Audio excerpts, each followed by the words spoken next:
আসসালামু আলাইকুম বন্ধুরা।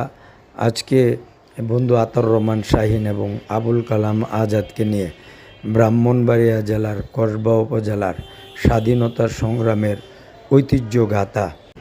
ব্রাহ্মণবাড়িয়া জেলার কসবা উপজেলায় এই কুল্লাপাথরের শহীদ সমাধিস্থল। মহান স্বাধীনতা সংগ্রামে পাক হানাদার বাহিনীর আক্রমণে এই বাংলাদেশের স্বাধীনতাকামী বহু লোককে তারা নির্মমভাবে হত্যা করেছে। তারই এক দৃষ্টান্ত এই যে কসবার কুল্লাপাথর। এখানে অনেক শহীদ হয়েছেন, তাদের সমাধি রয়েছে। তবে আমার কাছে একটা দুঃখের বিষয়, এত সুন্দর সমাধিস্থলে দর্শনার্থীরা যারাই আসছেন জুতা পায়ে দিয়ে উপরে এবং নোংরা পরিবেশ করে ফেলছেন। আমার মনে হয় এই শহীদদের প্রতি সম্মান জানিয়ে অন্তত পক্ষে আপনারা এই জায়গাগুলো নোংরা না করে সুন্দরভাবে সকলকে দেখার একটা ব্যবস্থা করুন।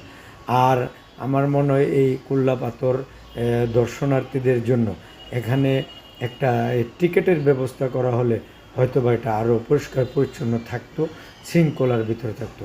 মানুষ যেভাবে পারে আসছে জুতা নিয়ে উপরে ঘোরাঘুরি করে এবং ময়লা দিয়ে এই জায়গাটাকে একটা অবস্থা খুব খারাপ করে রেখেছে।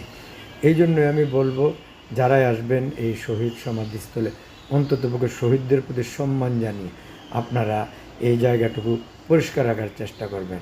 এই কুল্লাপাথর শহীদ সমাধিস্থল এটা এই বাংলাদেশের স্বাধীনতা সংগ্রামের এক অনন্য নিদর্শন।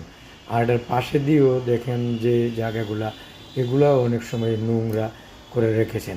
এই পরিষ্কারের জন্য আমি এদের কর্তৃপক্ষের দৃষ্টি আকর্ষণ করছি।